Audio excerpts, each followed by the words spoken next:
there's a mismatch here, and I'm going to have to determine whether this is a problem or not, because Brown is looking toward camera, but when we cut, he's looking up off to the left. We can have Jeremy come in and cut so that Jeremy's head is masking Brown's head, so that the mismatch is not seen. And now I'm going to mark this frame, and I'm going to get rid of this area, which is 3 frames. And now I'm going to look at it in context and see how it looks. Good. You have to have the personality that enjoys that. It's almost like making little pieces of jewelry, that patience of the individual shots and how they're crafted together. But at the same time, you have to have an appreciation for the larger picture and how these shots fit into the larger picture of the scene, and then how the scene fits into the larger picture of the sequence, and how the sequence fits together with the larger picture of the whole work, and then how the work fits together with society. And so it's a boxes within boxes within boxes.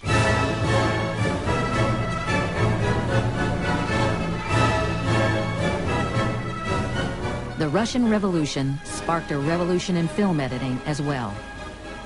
The crazy Russians started fucking around with images, all right, and juxtaposing them and creating different emotional effects. Lenin saw film as the perfect medium to inspire his largely illiterate nation to join the revolution.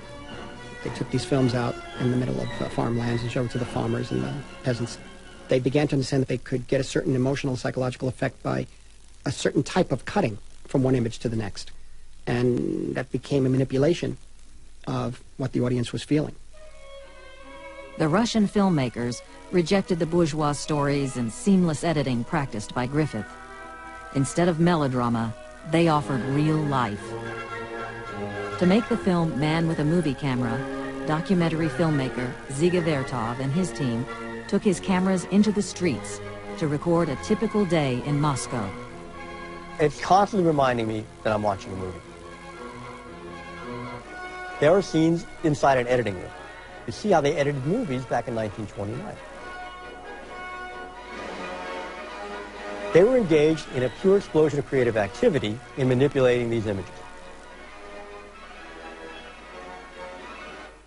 Every modern editing convention that we know of is demonstrated in Man with a Movie Camera. The film celebrated not just the revolution, but the role of the cameraman and the editor in helping to create it. Vertov and his wife, Elizaveta, cut their documentaries and newsreels in dark basements with rats scuttling underfoot. But in this film, he made the editor as important as any other worker in the revolution. The theoretician Lev Kuleshov also experimented with film editing.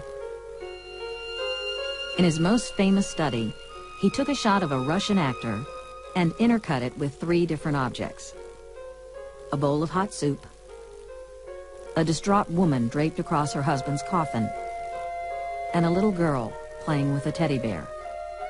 When audiences saw the film, they raved about the actor's performance. How hungrily he looked at the soup. How sorrowfully he gazed at the woman. And how tenderly he watched the little girl. But actually, it was the same expression each time. Now, this demonstrates the power of juxtaposition, the power of montage, by taking one shot and another shot to give it a third meaning. And the third meaning is an effect, an emotion that's much greater than the sum total of the 2 parts that put it together in the first place. And this is the basis of all editing, by the way. One of Kuleshov's contemporaries, Sergei Eisenstein, combined these experiments with Marxist ideology to create films of revolutionary fervor. He saw editing like history, as a clash of images and ideas. The meaning of the film was not in the shots themselves, but in their collision. When 2 elements are in conflict, he argued, Their collision sparks a new meaning of higher order. Where Griffith tried to hide his cuts, Eisenstein reveled in them. He wanted the audience to feel the frame, to know that this is a movie, not life. Eisenstein is the first real director. He killed himself in his staging, and he killed himself with his camera work and everything, but it was all at the service of the scissors. Every little single solitary bit of it. I got a movie projector when I was like 11, and one of the first movies I got was Battleship Potemkin. I just ran that Odessa step sequence over and over again. I couldn't believe what I was seeing. One of the things that makes it incredible is the editing, the incredible juxtaposition of images. What the Russians did was a response to what Griffith had done. Classical editing and now Eisensteinian montage. Then you can take that further. The American cinema has absorbed all of that stuff from the Russians, and now it's in our film.